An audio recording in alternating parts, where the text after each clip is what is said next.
गुरुर्विष्णु गुरुर्देवो महेश्वरः गुरु साक्षात् परब्रह्म तस्मै శ్రీ గురువే నమః. మొదటగా బ్రహ్మశ్రీ పత్రిజీ గారికి ధ్యానాంజలి. మనకందరికీ ధ్యానాన్ని పరిచయం చేసి ప్రపంచమంతా ధ్యానాన్ని విస్తరింపచేస్తున్న పత్రిజీ గారికి మనం ఎప్పుడు ధ్యానాంజలి సమర్పించాలి, ఎప్పుడు ధ్యానం చేస్తూ ఉండాలి. తరువాత ఈ ప్రోగ్రామ్ని ఆర్గనైజ్ చేస్తూ మహిళా చైతన్య ఈ సజ్జన సాంగత్యానికి నన్ను ఇన్వైట్ చేసిన ఆర్గనైజర్స్కు, ఈ ప్రోగ్రాంలో పాల్గొన్న మాస్టర్స్కు, అలాగే పిరమిడ్ స్పిరిచువల్ సొసైటీ మూవ్మెంట్కు నా కృతజ్ఞతాంజలి. Thank you very much masters. సాంగత్యం కాబట్టి మనం మొట్టమొదటగా మహిళా చైతన్యాన్ని, మహిళా శక్తిని ఆహ్వానించుకుందాం. యాదేవి సర్వభూతేషు మాతృరూపేణ సంస్థిత. నమస్తస్తై నమస్తస్తై నమస్తస్తై నమో నమః. అన్ని జీవరాశుల్లో ఉన్న మాతృత్వము, ఆ శక్తి స్వరూపిణి, ఆ స్త్రీతత్వం. అలాగే యాదేవి సర్వభూతేషు శక్తి రూపేణ సంస్థిత. నమస్తస్తై నమస్తస్తై నమస్తస్తై నమో నమః. సర్వభూతాల యొక్క శక్తి ఏదైతే ఉందో అది స్త్రీతత్వమే. ఆ స్త్రీతత్వమైన ఆ పార్వతీదేవిని మనం మన ఈ రోజుటి సెషన్ కి ఆహ్వానించుకున్నాం. సర్వమంగళ మాంగళ్యే శివే సర్వార్థ సాధకే శరణ్యే త్రయంబకే గౌరీ నారాయణి నమోస్తుతే. మంగళకరమైన వాటిని అన్నిటిలోకి అతి మంగళకరమైనది, సర్వమంగళ అనే నామధేయం కలిగినది, అన్ని అర్థములను సాధించినది, మరియు త్రినేత్రుడైన ఆ పరమశివుడికి భార్య అయిన ఆ దుర్గాదేవిని, ఆ పార్వతీదేవిని, ఆ నారాయణిని మన ఈ సెషన్ లోకి ఆహ్వానించుకుందాం మాస్టర్స్. నిత్యానందకరి, పరాభయకరి, సౌందర్య రత్నాకరి, నిర్ధూతాకిలతోషిత పావనకరి, ప్రాళేయాచల వంశ పావనకరి, కాశీపురాధీశ్వరి, భిక్షాం దేహి కృపావలంబనకరి, మాతాన్నపూర్ణేశ్వరి, అన్నపూర్ణే సదాపూర్ణే శంకర ప్రాణవల్లభే, జ్ఞాన వైరాగ్య సిద్ధ్యర్థం భిక్షాం దేహి చ పార్వతి. మాతా చ పార్వతీదేవి, పితాదేవో మహేశ్వరః, బంధువాచ్చ శివభక్తశ్చ, స్వదేశే భువనత్రయం. ఇది శ్రీ పరమహంస పరిమ్రజకాచార్యస్ర శ్రీమత్ శంకర విరచిత అన్నపూర్ణ స్తోత్రం సంపూర్ణం. ఓం క్లీం పార్వతై స్వాహ. ఓం క్లీం పార్వతై స్వాహ. ఓం క్లీం పార్వతై స్వాహ. ఓకే మాస్టర్స్, మనము మహిళా చైతన్య సజ్జన సాంగత్యం కాబట్టి అమ్మవారిని మనం మన సెషన్లోకి ఆహ్వానించుకున్నాం. మనకు జ్ఞానాన్ని, వైరాగ్యాన్ని, మోక్షాన్ని ప్రసాదించేది అమ్మవారే. అలాగే మన సెషన్ ప్రారంభం చేసే ముందుగా మేడం గారు నాకు చెప్పారు, పిరమిడ్ ధ్యానుల 18 ఆదర్శ సూత్రాలు, పిరమిడ్ మాస్టర్లు అంటే ఎవరు, ఇవన్నీ ఈ సజ్జన సాంగత్యంలో జరుగుతూ ఉంటాయి అని చెప్పారు. నేను ఒక్కసారి పిరమిడ్ మాస్టర్లు అంటే ఎవరో గుర్తు చేసుకొని నేను చెప్పాల్సిన విషయాన్ని చెప్తాను. పిరమిడ్ మాస్టర్స్ అంటే ఎవరంటే శాకాహారమే తమ మతం.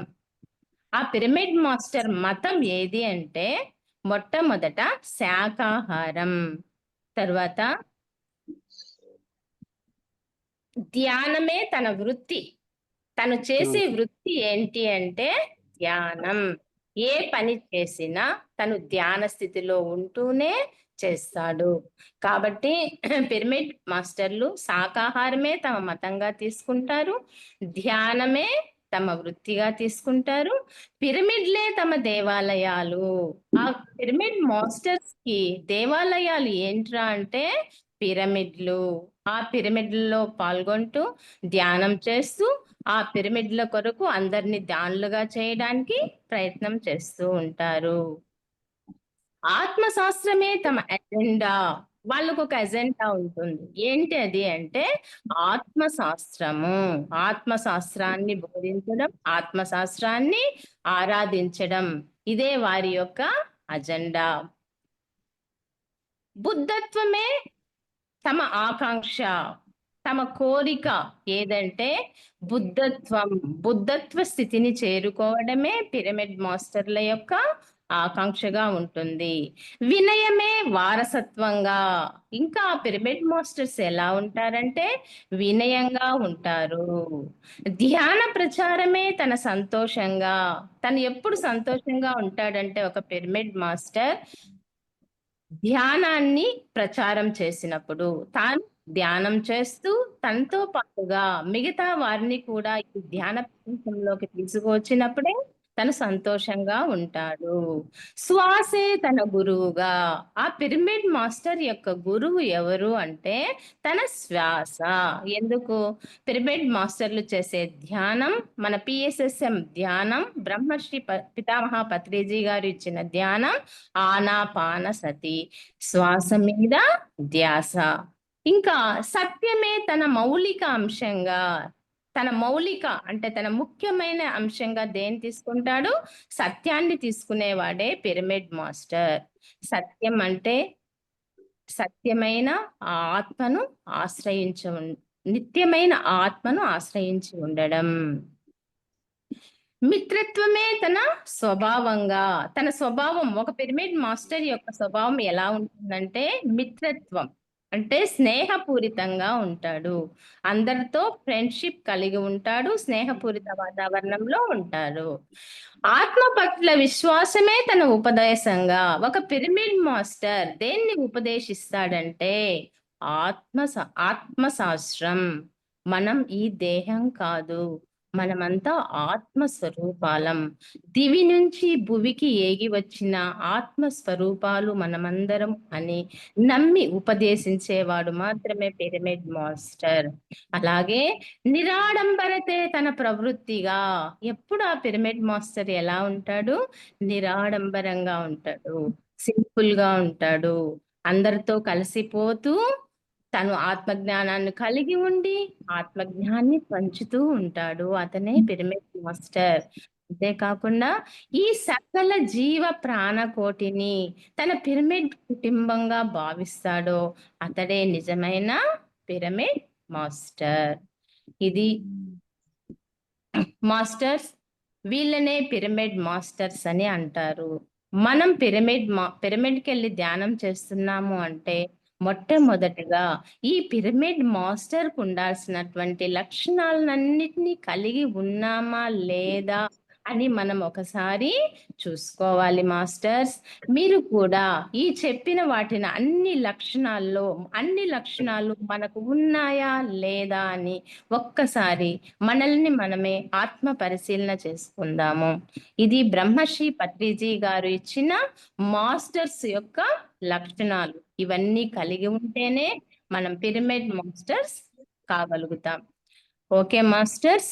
ఇప్పుడు దీంట్లో నేను చెప్పినప్పుడు ఒక పాయింట్ చెప్పాను.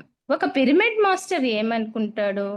బుద్ధత్వమే తన ఆకాంక్షగా. తన కోరిక ఏంటి అంటే ఆకాంక్ష అంటే కోరిక. బుద్ధత్వ స్థితిని చేరుకోవడమే తన యొక్క ఆకాంక్ష. తను బుద్ధత్వ స్థితిలోకి చేరుకోవాలి. మిగిలిన వారినందరినీ కూడా ఈ బుద్ధత్వ స్థితిలోకి తీసుకురావాలి. ఇదే బుద్ధత్వంపై ఆకాంక్ష. కాబట్టి ఈ రోజు మన సెషన్ లో కొద్దిసేపు ఆ బుద్ధత్వం గురించి తెలుసుకుందాం మాస్టర్స్. ఇదివరకే మనం 12వ తేదీ 12/5/2025 తేదీ మనము బుద్ధ పూర్ణిమను జరుపుకున్నాం. అప్పటి నుంచి బుద్ధుని గురించి కూడా మనము వింటూ ఉన్నాం. ఈ రోజు సెషన్ లో నేను బుద్ధుని గురించి మీకు కొన్ని విషయాలు తెలియజేయాలనుకుంటున్నాను మాస్టర్స్. బుద్ధుడు నేపాల్లోని లుంబిని అనే ప్రాంతంలో జన్మించారు. ఆయన తండ్రి శుద్ధోదనుడు, తల్లి మాయాదేవి. తనకి వివాహం కూడా జరిగింది. తన భార్య యశోధర, తన పుత్రుడు కూడా ఉన్నాడు. తన పుత్రుడి పేరు రాహుల్. బుద్ధుడు తన 29వ ఏట ఈ ప్రపంచంలోని దుఃఖాన్నంతా చూసి ఈ దుఃఖ నిర్మూలనకు ఒక మార్గాన్ని కనిపెట్టాలి అని నిశ్చయించుకొని తన 29వ సంవత్సరంలో తన రాజభవనాన్ని వీడి సన్యాసాన్ని తీసుకున్నారు. సన్యాసం తీసుకున్న తర్వాత అనేక విధాలుగా ప్రయత్నించి ఈ సత్యాన్వేషణ కోసం ప్రయత్నం చేశారు. కానీ చివరకు తన 35వ సంవత్సరంలో అంటే 35వ ఏట రాజమార్గంలో అంటే ధ్యాన మార్గంలో బీహార్లోని గయా అనే ప్రదేశంలో ఒక లుంబిని వృక్షం కింద కూర్చొని ధ్యానం చేస్తున్నప్పుడు తనకి జ్ఞానోదయం జరిగింది. దాన్నే బుద్ధగయ అని కూడా అంటారు ఆ ప్లేస్ ని. అప్పటి నుంచి మిగిలిన 45 సంవత్సరాలు బుద్ధుడు రాజ్యమంతా తిరుగుతూ సామాన్య ప్రజలకు సైతం అర్థమయ్యే పాళీ భాషలో తన ఉపదేశాన్నంతా బోధించడం జరిగింది మాస్టర్స్. తరువాత తన 80వ ఏట మహాపరినిర్వాణం చెందారు. ఇప్పుడు మనం బుద్ధుని బోధనల గురించి తెలుసుకుందాం మాస్టర్స్. అది మనకు ముఖ్యమైనది. బుద్ధుడు మనకు ఏం బోధించాడు? మనం కావాల్సింది బుద్ధత్వ స్థితిని పొందడం. అలాగే ఆ బుద్ధత్వ స్థితిని 10 మందికి పంచి వాళ్ళు కూడా తీసుకొని దుఃఖరాహిత్య స్థితిలోకి వెళ్ళగలిగేలా చేయడం మన యొక్క ఒక పిరమిడ్ మాస్టర్ యొక్క లక్ష్యం అది. కాబట్టి ఆ బుద్ధత్వ స్థితి అనేది ఎలా ఉంటుంది, ఆయన ఏం బోధించాడో ఒక్కసారి చూద్దాం. ఆయనకి జ్ఞానోదయం జరిగినప్పుడు ఆయన 4 ఆర్య సత్యాలను కనుగొన్నారు మాస్టర్స్. వీటిని 4 ఆర్య సత్యాలు అంటారు. దీంట్లో మొట్టమొదటిది దుఃఖం అన్నది అంతటా ఉన్నది. మొట్టమొదటి ఆర్య సూత్రం ఆయనకి జ్ఞానోదయం అయినాక ఆయన కనుగొన్నది. ఈ సృష్టి ప్రపంచం మొత్తంలో దుఃఖం అన్నది అంతటా ఉన్నది అని కనుగొన్నారు. ఎలా ఉన్నది ఆ దుఃఖం? పుట్టుక దుఃఖం, రోగం దుఃఖం, ముసలితనం దుఃఖం, చావు దుఃఖం, తనకి కావలసింది రాకపోతే దుఃఖం, తనకు కావాల్సింది దాని దగ్గర ఉన్నా కూడా అది ఎక్కడ వెళ్ళిపోతుందోనని దుఃఖం. ఈ విధంగా దుఃఖం అన్నది అంతటా ఉన్నది అని కనుగొన్నదే మొట్టమొదటి ఆర్య సూత్రాల్లో ఒకటి. తర్వాత రెండవ ఆర్య సూత్రం, ఈ దుఃఖం అన్నది తృష్ణ వలన కలుగుతుంది. ఈ దుఃఖానికి కారణం ఏంటో ఆయన కనుగొన్నాడు. ఈ దుఃఖానికి కారణం తృష్ణ. తృష్ణ అంటే మితిమీరిన వ్యామోహం, మితిమీరిన ఆవేశం, కోరిక కంటే ఎక్కువ ఈ తృష్ణ. అందుకే ఆ తృష్ణ అనే పదాన్ని వాడారు మాస్టర్స్ ఇక్కడ. తృష్ణ అంటే కోరికకు మించి మితి మీరిన మోహం, ఆవేశం, దాని వలనే దుఃఖం కలుగుతుంది. ఇది రెండవ ఆర్య సూత్రం మాస్టర్స్. తర్వాత మూడవ ఆర్య సూత్రం, తృష్ణ అన్నది అవిద్య వలన కలుగుతుంది. ఈ తృష్ణకు కారణం ఏంట్రా అంటే అవిద్య, విద్య లేకపోవడం. ఇక్కడ విద్య అంటే మాస్టర్స్ మనమంతా గ్రాడ్యుయేట్స్, పీజీస్, డిగ్రీస్ అందరికీ అన్నీ ఉంటాయి, కానీ ఆధ్యాత్మిక శాస్త్రం గురించి మనకు తెలియదు. ఇక్కడ విద్య అంటే ఆధ్యాత్మిక విద్య. ఈ ఆధ్యాత్మిక విద్య లేకపోవడాన్ని అవిద్య అంటారు. ఇది మూడవ ఆర్య సూత్రం. అందుకే మనం ఈ ఆధ్యాత్మిక విద్యను తెలుసుకొని 10 మందికి పంచినప్పుడే మనం పిరమిడ్ మాస్టర్స్ అవుతాం. ఆధ్యాత్మికత అంటే ఆత్మశాస్త్రం. ఆత్మశాస్త్రాన్ని మనం పరిశీలించి, పరిశోధించి, తెలుసుకొని, ఆచరించి దాన్ని ఒక ఉద్యమం లాగా అందరికీ పంచాలి. తర్వాత 4వ ఆర్య సూత్రం, ఈ అవిద్య పోవాలంటే అష్టాంగ మార్గాన్ని ఆచరించాలి. ఈ అవిద్య పోవడానికి అంటే అజ్ఞానం పోయి మనకు జ్ఞానం రావడానికి జ్ఞానం అంటే ఆధ్యాత్మిక జ్ఞానం మాస్టర్స్. ఇక్కడ ఈ ఆధ్యాత్మిక జ్ఞానం రావడానికి మనమందరూ బుద్ధుని 8 అష్టాంగ మార్గాలను ఆచరించాలి మాస్టర్స్.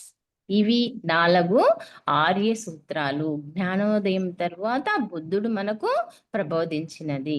ఈ ఆర్య సూత్రాల వల్ల మనకి ఏం తెలుస్తుంది? ఈ అష్టాంగ మార్గాన్ని ఆచరించడం వలన మనకి ఏం జరుగుతుంది అంటే, మొట్టమొదటగా ఈ అష్టాంగ మార్గం వల్ల మనకు ఆధ్యాత్మిక విద్య వస్తుంది.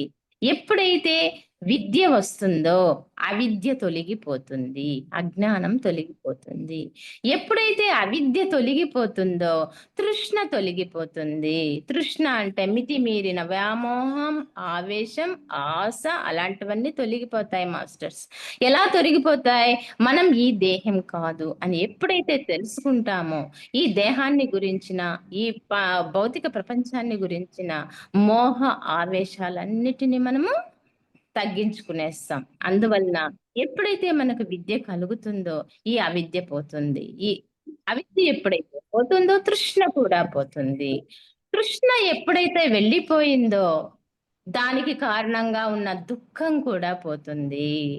ఎప్పుడైతే మన దుఃఖం వెళ్ళిపోతుందో అప్పుడు మనం దుఃఖ రాహిత్య స్థితికి చేరుకుంటాం. అంటే దుఃఖ రాహిత్యం అంటే ఆనంద స్థితి, అదే ఆత్మస్థితి.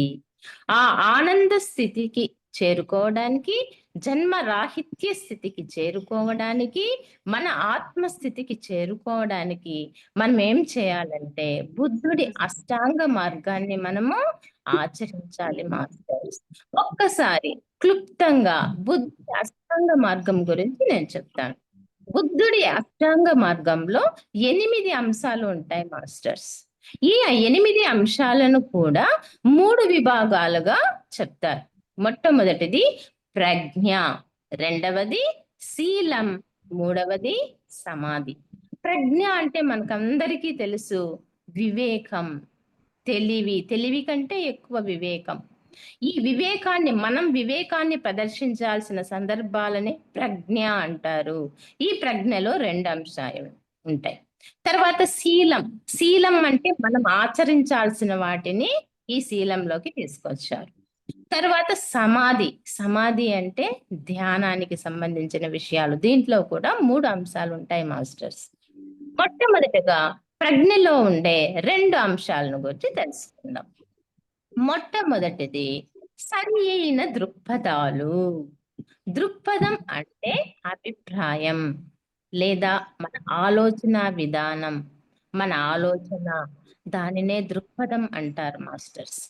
ఏదైనా విషయం కానీ, మనకి ఎదురైన ఏదైనా పరిస్థితిని కానీ నిశితంగా పరిశీలించి, కూలంకషంగా చర్చించి, ఆ విషయంలో ఉన్న పరమార్థ సత్యాన్ని గ్రహించడమే సరైన ఆలోచన విధానం. దాంట్లోనే సమస్తం ఉంటుంది మాస్టర్స్. అందుకే మనకి ఎదురయ్యే ప్రతి పరిస్థితిని, ప్రతి అంశాన్ని మనం విపులంగా, వివరంగా మన వివేకంతో దాన్ని పరిశీలించుకొని దాని పైన మనకు ఒక అభిప్రాయాన్ని ఏర్పరచుకోవాలి. ఎప్పుడైతే మనం అభిప్రాయాన్ని ఏర్పరచుకుంటామో దాన్ని ఫాలో జరుగుతుంది. ఇదే సరైన దృక్పథాలు. ఇదే మొట్టమొదటి పాయింట్ మాస్టర్స్. ఇదే చాలా ఇంపార్టెంట్ కూడా. ప్రతి దానిపైన మనం చక్కటి దృఢమైన అభిప్రాయాలను కలిగి ఉండాలి. అభిప్రాయాలు కలిగి ఉండడం అంటే విశ్వసించడం. మొదట మన ఆత్మ అని అందరికీ చెప్పాలంటే మొట్టమొదట మనం విశ్వసించాలి. మనం ధ్యానం చేయాలి.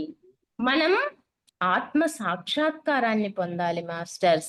ఎవరైతే ఆత్మ సాక్షాత్కారం పొందుతారో వాళ్ళే చక్కగా ఇతరులకు బోధించగలుగుతారు ఆ ఆత్మతత్వాన్ని గురించి.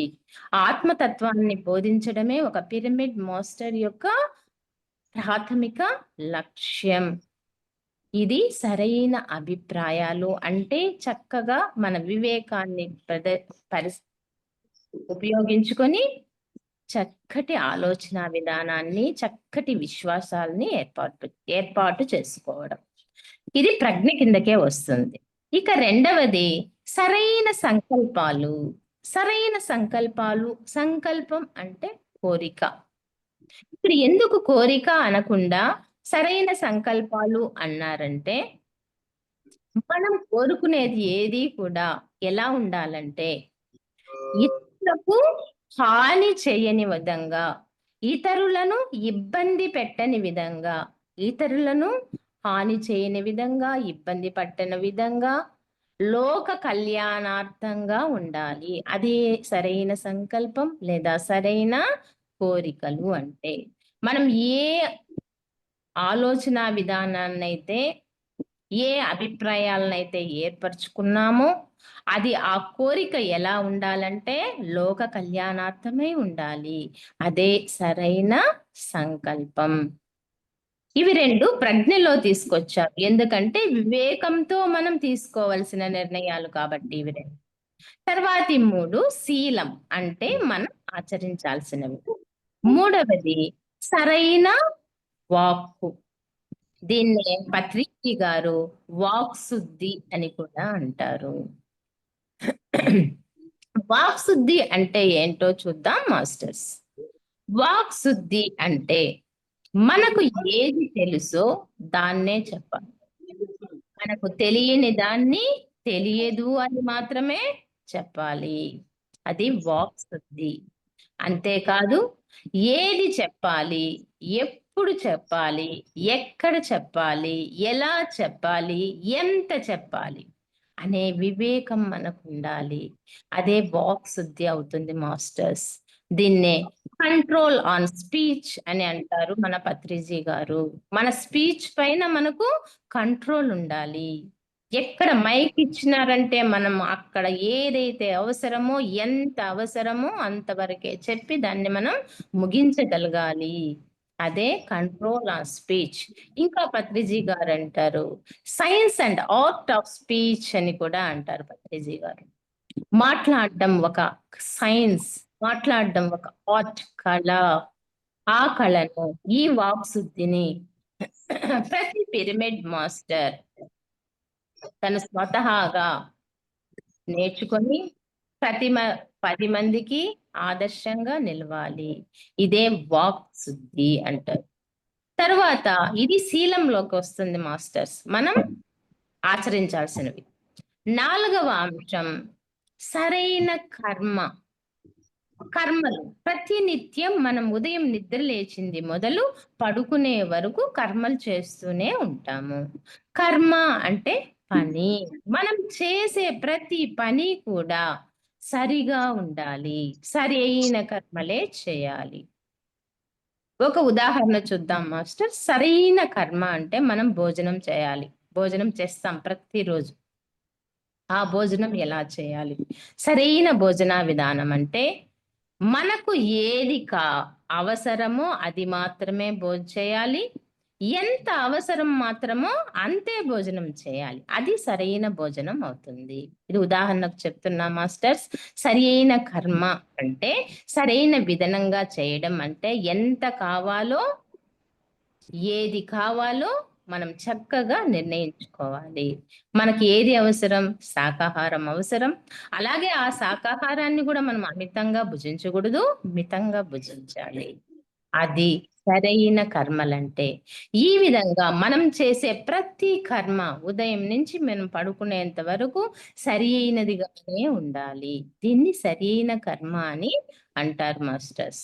తరువాత 5వది సరైన జీవనోపాయం అంటారు. మన జీవితాలు సాగడానికి మనం ధనం సంపాదించాలి. ఆ ధనం ఎలా సంపాదించాలి? నిజాయితీగా మనం ఆ ధనాన్ని సంపాదించుకోవాలి. డబ్బు కావాలి అన్న కోరిక సరైనదే. కానీ ఆ డబ్బుని సరైన విధానంలో అంటే నిజాయితీగా మనం సంపాదించుకోవాలి. ఇతరులను ఇబ్బంది పెట్టి, ఇతరులని మోసం చేసి, ఇతరులను దోపిడీ చేసి సంపాదించే ధనం అది సరి అయిన ధనం కాదు. మనం సరైన జీవనోపాయాన్ని కలిగి ఉన్నప్పుడే మనకు అన్ని ఆత్మ లక్షణాలు వస్తాయి. త్రికరణ శుద్ధి అలవడుతుంది. అప్పుడు మాత్రమే మనం ఆత్మ స్థితిని పొందగలం. ఆత్మ సాక్షాత్కారాన్ని కూడా పొందగలం మాస్టర్స్. కాబట్టి ఈ సరైన జీవనోపాయం అనేది అతి ముఖ్యమైనది.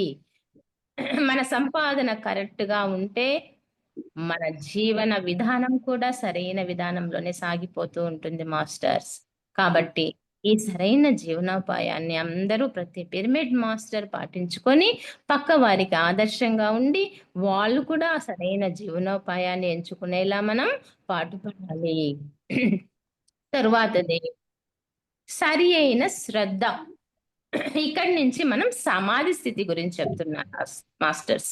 మన ప్రజ్ఞ 2 విషయాలు తెలుసుకున్నాం. శీలం మనం ఆచరించాల్సింది తెలుసుకున్నాం. ఇప్పుడు సమాధి. మనం దగ్గరగా ధ్యానం దగ్గరికి వెళ్తున్నాం మాస్టర్స్. ఇక్కడ శ్రద్ధ. శ్రద్ధ అంటే ఏంటి? మనకు భగవద్గీతలో శ్లోకం ఉంది. శ్రద్ధావాన్ లభతే జ్ఞానం తత్పరః సంయతేంద్రియః. జ్ఞానం లబ్ధ్వా పరాం శాంతి మచిరేనాది గచ్చతి. శ్రద్ధ గలవానికే జ్ఞానం లభిస్తుంది. అది శ్రద్ధ. అంటే ప్రతి పనిని మనం శ్రద్ధగా చేయడం అలవాటు చేసుకోవాలి. శ్రద్ధ అంటే ఏంటి? అటెన్షన్. ఏదైనా మనం విషయం నేర్చుకోవాలనుకోండి మాస్టర్స్, ఎలా నేర్చుకోవాలి? శ్రద్ధగా నేర్చుకోవాలి. ఉదాహరణకు మీరు సంగీతం నేర్చుకోవాలి అని అనుకున్నారు. అనుకుంటే సరిపోదు. ఏం చేయాలి? ఆ విషయాలను శ్రద్ధగా మీరు ఒకరి దగ్గరికి వెళ్ళి, ఆ సంగీతం మాస్టర్ దగ్గరికి వెళ్ళి, మీరు శ్రద్ధగా అటెన్షన్‌తో వాళ్ళేం చెప్తున్నారో గ్రహించి, దాన్ని నేర్చుకోవడమే శ్రద్ధ. మనం ఏదైతే నేర్చుకుంటున్నామో మన జీవితంలోని ప్రతి అనుభవం మనకొక పాఠాన్ని నేర్పిస్తుంది మాస్టర్స్. మనం ఈ దివి నుంచి భూమిపైకి వచ్చింది అనుభవాల కోసం, పాఠాలు నేర్చుకోవడం కోసమే కదా మాస్టర్స్. కాబట్టి ప్రతి అనుభవం నుంచి ఆ పాఠాన్ని మనం శ్రద్ధగా నేర్చుకోవాలి. అదే సరి అయిన శ్రద్ధ అవుతుంది. తర్వాత సరి అయిన ఏకాగ్రత.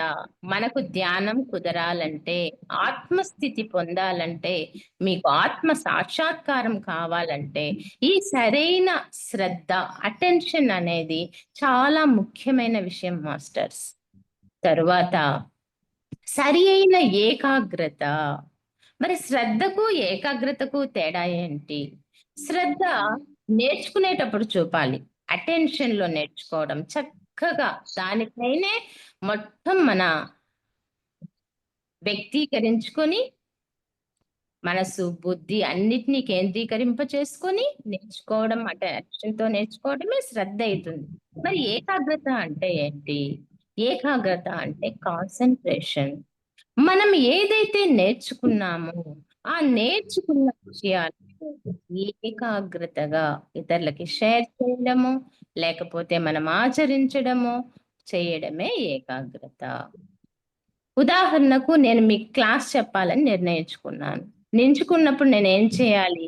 చక్కగా, ఏకాగ్రతగా మీకు ఏది అవసరమవుతుందో, ఏదైతే ఆత్మజ్ఞానం అవుతుందో, ఆ ఆత్మజ్ఞానాన్ని షేర్ చేయడం ఒక పిరమిడ్ మాస్టర్ యొక్క లక్ష్యం కాబట్టి, నేను ఆ అంశాన్ని చక్కగా ప్రోగు చేసుకొని, మీకందరికీ చక్కగా ఏకాగ్రతగా అందించడాన్నే సరైన ఏకాగ్రత అంటారు మాస్టర్స్.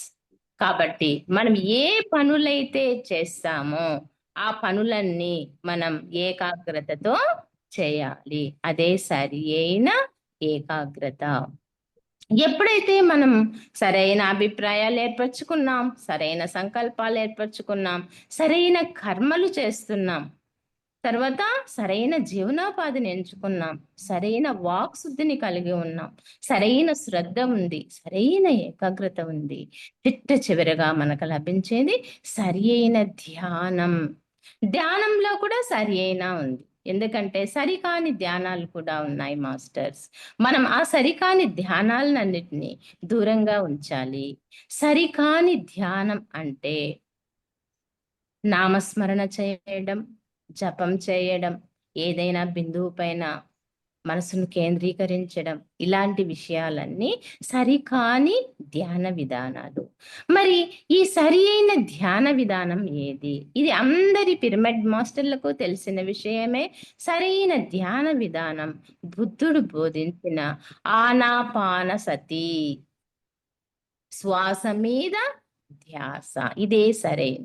పతంజలి గారు పత్రిజీ గారు ఏం చెప్తారంటే, పతంజలి గారు బోధించిన ఆసనం, ప్రాణాయామం, ప్రత్యాహారం, ధారణ, ధ్యాన, సమాధి ఇదే సరి అయిన ధ్యానం అని పత్రిజీ గారు మనకు బోధించారు మాస్టర్స్. అది పతంజలి యోగా నుంచి తీసుకున్నారు. ఆసనం, ఆసనం అంటే స్థిర సుఖ ఆసనంలో మనం కూర్చోవడం. ప్రాణాయామం, ప్రాణం అంటే ప్రాణశక్తిని క్రమపద్ధతిలో జరిపించడం. ప్రత్యాహారం, మనసును బుద్ధిని నిర్మలంగా శాంతింప చేయాలి. వాటిని మనం మనసును బుద్ధిని మనం సరైన జ్ఞానంతో శాంతింప చేసినప్పుడు మాత్రమే అవి నిర్మలంగా నిశ్చలంగా యోచనారహిత స్థితిలోకి పోతుంది మాస్టర్స్. ఎప్పుడైతే ఆ స్థితిలోకి పోతుందో అప్పుడే మనకు ధారణ అంటారు, ఏకాగ్రత వస్తుంది. ఎప్పుడైతే ఏకాగ్రత వస్తుందో అప్పుడు మన మనసు బుద్ధి ఇంద్రియాలు అన్నీ కూడా దేని వైపు మరలుతాయంటే మనం శ్వాస వైపుకు మరలిస్తాం మాస్టర్స్. అదే ఆనాపానసతి ధ్యానం అని అంటారు.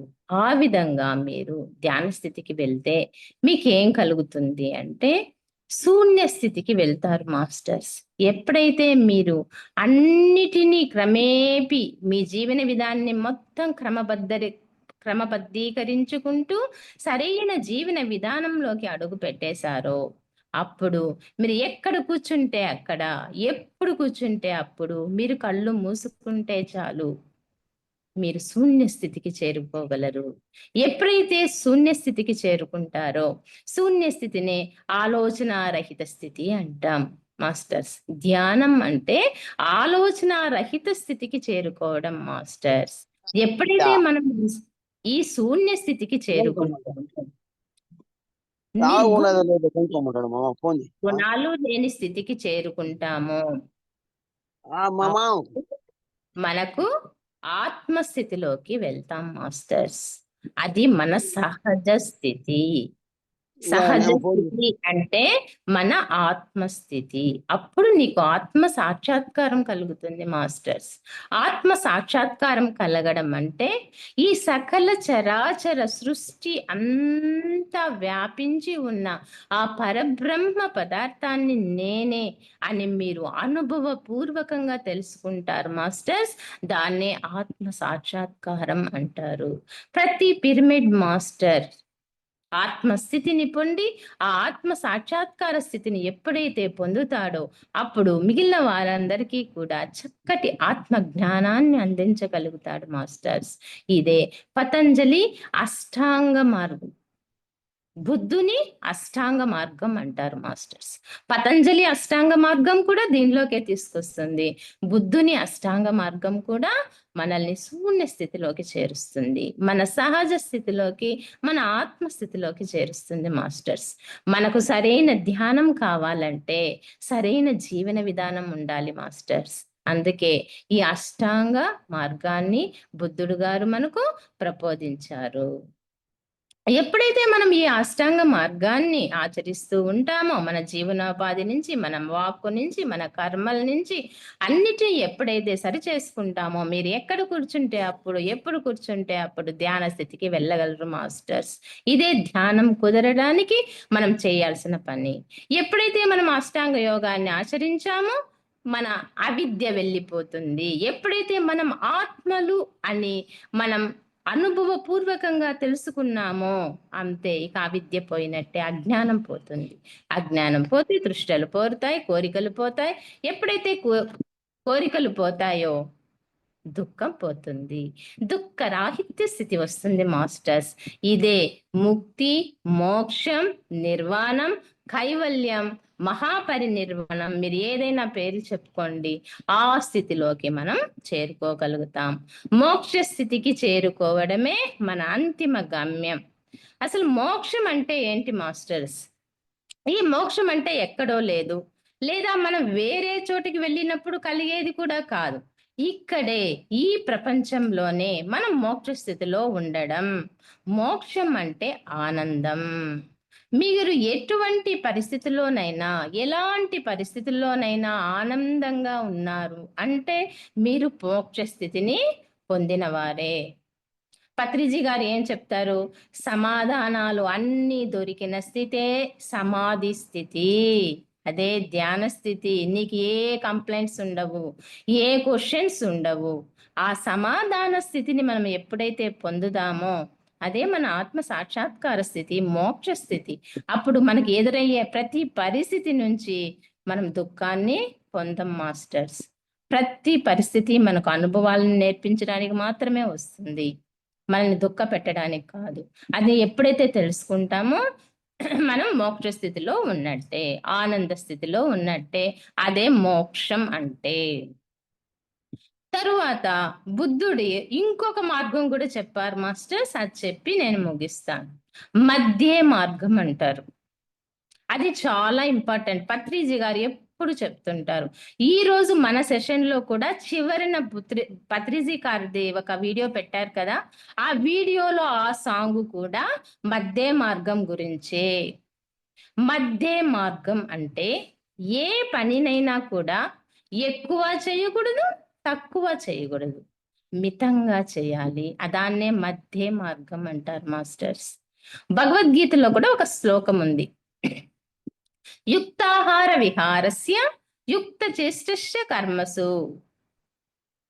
యుక్తాహార విహారస్య యుక్త చేష్టస్య కర్మసు యుక్త స్వప్నావబోధస్య యోగో భవతి దుఃఖః. కృష్ణుడు కూడా చెప్పారు. యుక్తం, యుక్తం అంటే పరిమితి, మితం. Quality, quantity.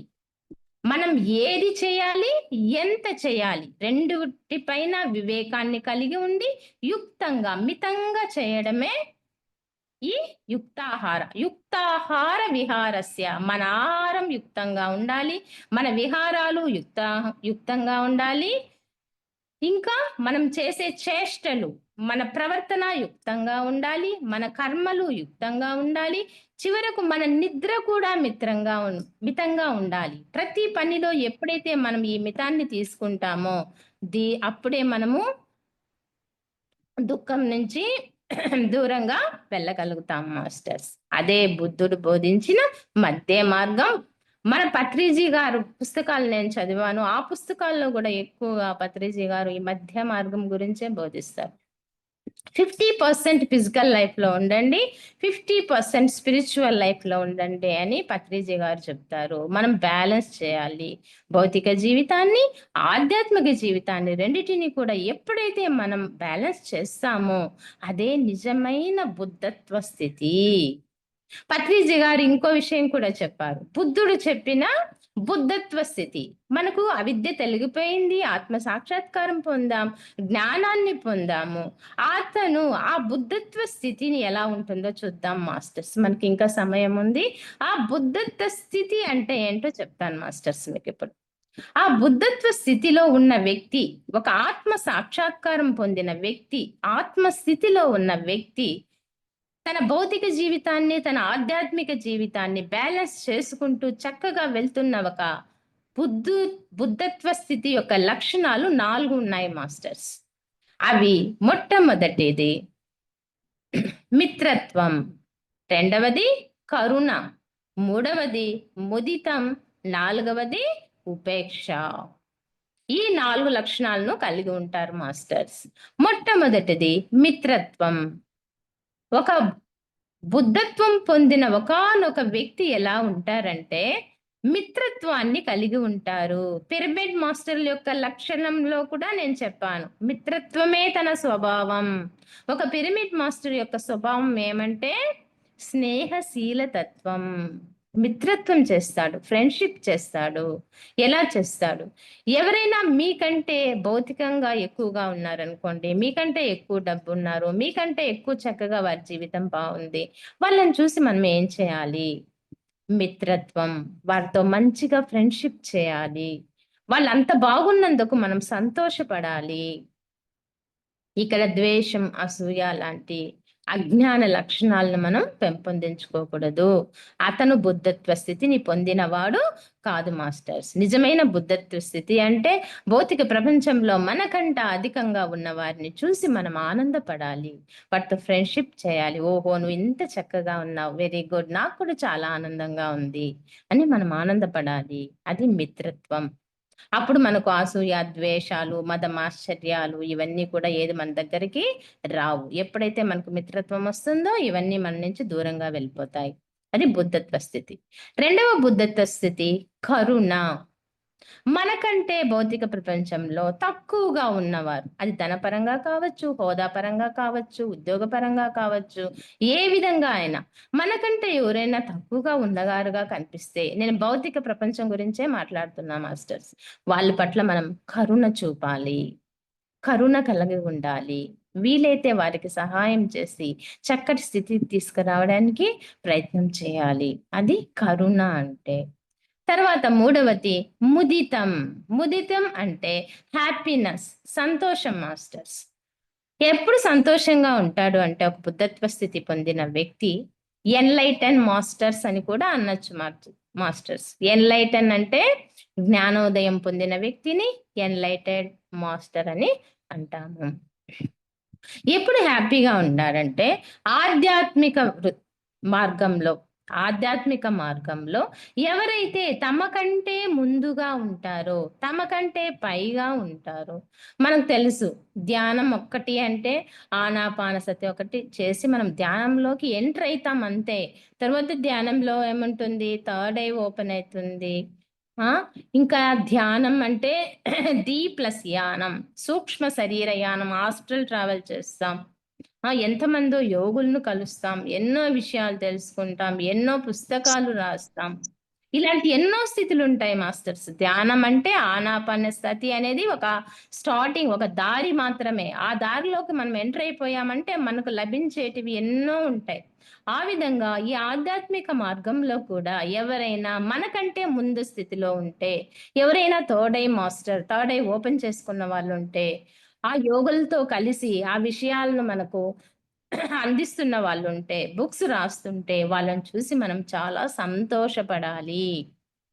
దాన్నే ముదితం అంటారు. వీళ్ళు ఎంత చక్కగా సాధన చేసి ఇంత స్థితికి చేరుకున్నారు కదా! మనం కూడా సాధన చేసి వాళ్ళ స్థితికి మనం చేరుకోవాలి అని కలిగి వాళ్ళ పట్ల మనము సంతోషం అంటే ముదితంతో ఉండాలి. ఇదే మూడవ లక్షణం. ఇక నాలుగవ బుద్ధత్వ స్థితి ఏమంటే ఉపేక్ష. ఉపేక్ష అంటే దేన్ని పట్టించుకోకూడదు. మీరు ఆధ్యాత్మికంగా మీ దారిలో వెళ్తున్నారు. ఆధ్యాత్మికంగా మీకన్నా ముందు ఉండొచ్చు. కొద్దిమంది వెనక కూడా ఉండొచ్చు. ఆధ్యాత్మికంగా మీకన్నా ఎవరైనా ఇంకా వెనక స్థితిలో ఉన్నారంటే వాళ్ళేమై ఉంటారు? మాంసాహారులు అయ్యుంటారు. ధ్యానం చేయని వాళ్ళై ఉంటారు. అలాగే ధ్యాన స్థితికి వచ్చినా ఇంకా సరిగా ఆ స్థితిలోకి పూర్తిగా రాని వాళ్ళైనా కూడా ఉంటారు. అలాంటి వారల పట్ల ఉపేక్ష వహించాలి. ఎందుకంటే వాళ్ళు మిమ్మల్ని వెనక్కు లాగడానికి ప్రయత్నం చేస్తారు. మీరు శాకాహారంలోకి వచ్చారు. వాళ్ళకు నచ్చలేదు. వాళ్ళేం చేస్తారు? రకరకాలుగా కామెంట్స్ చేస్తూ, రకరకాలుగా ప్రయత్నం చేస్తారు వెనక్కి లాగటానికి. అలాగే మీరొక థర్డ్ ఐ మాస్టర్ అయ్యారు. మీరెంతో మంది యోగులను కలుస్తున్నారు. ఎన్నో విషయాలను తెలుసుకుంటున్నారు. వాటిని చెప్తున్నారు. వాటిని కూడా కామెంట్ చేయొచ్చు. ఎందుకంటే వాళ్ళు ఆ స్థితికి చేరుకోలేదు కాబట్టి. అలాంటి వారి పట్ల మనం ఏం చేయాలంటే ఉపేక్ష వహించాలి మాస్టర్స్. అంటే వారితో వాగ్వివాదాలకు వెళ్ళకూడదు. వారిని మనం వారిని పట్టించుకోకూడదు. వారు కూడా ఏదో ఒక రోజు మన స్థితికి వారు కూడా చేరుకోగలుగుతారు మాస్టర్స్. ఇది ఒకానొక బుద్ధత్వ స్థితిని పొందిన మాస్టర్ యొక్క లక్షణాలు మాస్టర్స్. ఇంకా చిట్ట చివరిగా మనం బుద్ధుని గురించి చెప్పాలంటే మనకందరికీ తెలిసిన విషయమే. పత్రిజీ గారు ఏం చెప్పారు? ఒకానొక జన్మలో ఆయన బుద్ధుని యొక్క ప్రియ శిష్యుడైన ఆనందుడు అని చెప్పుకున్నారు పత్రిజీ గారు. ఈయన బుద్ధుడు మహాపరినిర్వాణం చెందడానికి ముందుగా తన ప్రియ శిష్యుడైన ఆనందుణ్ణి పిలిచి ఈ విధంగా చెప్పారట. అప్పో దీపో భవ. ఓ ఆనంద, నిన్ను నువ్వే ఉద్ధరించుకో. ఎవరి దీపాన్ని వారే వెలిగించుకోవాలి. ఎవరి సాధన వారే చేయాలి. భగవద్గీతలో కూడా ఒక శ్లోకం ఉంది మాస్టర్స్. ఉద్ధరేదాత్మానాత్మానం నాత్మానమవసాదయేత్ ఆత్మైవ ఆత్మనో బంధురాత్మైవ రిపురాత్మనః. ఓ అర్జున, ఎవరిని వారే ఉద్ధరించుకోవాలి, అధోగతి పొందించుకొనరాదు. నీ మనసే నీ మిత్రుడు, నీ మనసే నీ శత్రువు అని భగవద్గీతలో కూడా చెప్పడం జరిగింది మాస్టర్స్. కాబట్టి అప్పో దీపో భవ అంటే ఎవరి దీపాన్ని వారే వెలిగించుకోవడం, అంటే ఎవరి సాధనను వారే చేయడం. ఈ విధంగా పత్రిజీ గారి ఆశయం ఏంటంటే ప్రతి ఒక్కరూ ఆధ్యాత్మిక శాస్త్రజ్ఞులుగా తయారు కావాలి అంటారు మాస్టర్స్. ఆధ్యాత్మిక శాస్త్రజ్ఞులు అంటే స్పిరిచువల్ సైంటిస్ట్ కావాలి అంటారు. ప్రయోగాలు చేయాలి, దేంట్లో ఎక్స్పెరిమెంట్స్ చేయాలి, మనం ధ్యానంలో ఎక్స్పెరిమెంట్స్ చేసి అది కరెక్టా కాదా, నిజంగా మనం ఆత్మలమా, మనం ఆత్మస్థితి అన్నది ఉన్నదా, ఆత్మ సాక్షాత్కారం కలుగుతుందా, ఇలాంటివన్నీ మనం ఎక్స్పెరిమెంట్స్ చేసి మనం కనుగొని మనం అనుభవించి వీటిని 10 మందికి అందించాలి మాస్టర్స్. అప్పుడే ఆ వ్యక్తి స్పిరిచువల్ సైంటిస్ట్ అవుతారు. అదే పత్రిజీ గారి యొక్క ఆశయం. మిగతా స్పిరిచువల్ మూమెంట్స్ కి పిరమిడ్ స్పిరిచువల్ సొసైటీ మూమెంట్ కి ఉన్న తేడా ఏంటంటే ఇక్కడ ఎక్స్పెరిమెంట్స్ ఉంటాయి. ప్రతిదాన్ని మనం అనుభవపూర్వకంగా తెలుసుకోవడమే ఎక్స్పెరిమెంట్ అంటే. నువ్వు ఆత్మ అంటే నువ్వేం చేయాలి, నువ్వు తెలుసుకోవాలి నువ్వు ఆత్మవా కావా. ఆత్మ సాక్షాత్కారం అంటే ఏం చేయాలి, నువ్వు ఆత్మ సాక్షాత్కారాన్ని పొందాలి మాస్టర్స్. అప్పుడే నీకు ఆత్మ సాక్షాత్కారం ఏంటో తెలుస్తుంది. అందుకే పిఎస్ఎస్ఎం మూమెంట్ ని స్పిరిచువల్ ఎక్స్పెరిమెంట్ మూమెంట్ అని పత్రిజీ గారు ఈ ప్రపంచం ముందుకు తీసుకురావడం జరిగింది. మీరు మూఢంగా నమ్మకండి, మీరు ఎక్స్పెరిమెంట్స్ చేయండి అని చెప్పి పత్రిజీ గారు చెప్పడం జరిగింది మాస్టర్స్. అందుకే మనకున్నాయి ఏంటి, జయహో శాకాహార జగత్, జయహో పిరమిడ్ జగత్, జయహో ధ్యాన జగత్. నేను చెప్తున్నాను ఆ పిరమిడ్లే మన ఎక్స్పెరిమెంట్స్ ల్యాబ్స్. మనకు ఒక ల్యాబ్ కావాలి కదా ప్రయోగం చేయడానికి, అలాగే ఈ పిరమిడ్స్ ని మనం ల్యాబ్స్ గా వాడుకోవచ్చు. మనం అక్కడ ధ్యానాన్ని చేసి, ఎందుకంటే ఒక పిరమిడ్ లో ధ్యానం చేసినప్పుడు 3 ఎక్కువగా మనం శక్తిని తీసుకోవడం జరుగుతుంది. కాబట్టి ఆ పిరమిడ్స్ ని మనం ఎక్స్పెరిమెంట్ ల్యాబ్ గా యూజ్ చేసుకొని ఈ ఆత్మ జ్ఞానాన్ని ఒక ప్రాక్టికల్ సైన్స్ గా గ్రహించాలి మాస్టర్స్. ఇలా చేయాలంటే ఒక ప్రాక్టికల్ స్పిరిచువల్ సైంటిస్ట్ నువ్వు కావాలంటే నువ్వు 3 అంశాలను పాటించాలి మాస్టర్స్. మొట్టమొదటిది ధ్యానం చెయ్యాలి. ధ్యానమే అన్నిటికీ మూలం. ధ్యానం లేకుండా మీకు ఏది రాదు. ధ్యానం ద్వారానే జ్ఞానం, జ్ఞానం ద్వారానే కర్మరహితం, కర్మరహితం ద్వారానే ముక్తి లేదా మోక్షం లేదా కైవల్యం. కృష్ణుడు కూడా అదే చెప్పాడు. కాబట్టి మనం ఏం చేయాలంటే మొట్టమొదట మనం ఏర్పరచుకోవాల్సిన లక్షణం ధ్యానం. రెండవది స్వ అధ్యయనం. ఇది చాలా చాలా ఇంపార్టెంట్. పత్రిజీ గారు దానికి ఎక్కువ ఇంపార్టెన్స్ ఇస్తారు మాస్టర్స్.